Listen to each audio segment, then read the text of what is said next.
Brimob Aceh hadir untuk negeri, Dayah Darul Aitami dibersihkan pasca bencana.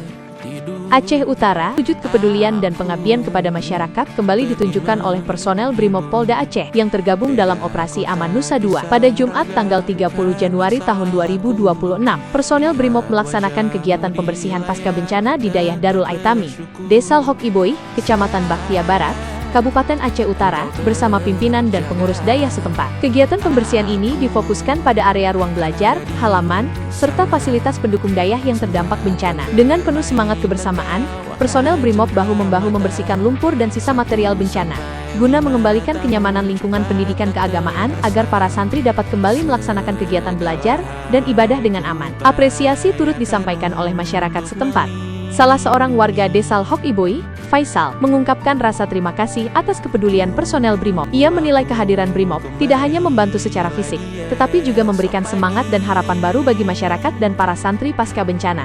Kegiatan ini menjadi cerminan semangat humanis dan heroik Brimob Polda Aceh sebagai pelindung, pengayom, dan pelayan masyarakat yang senantiasa hadir di tengah kesulitan warga. Polri untuk masyarakat, Brimob untuk nusa dan bangsa.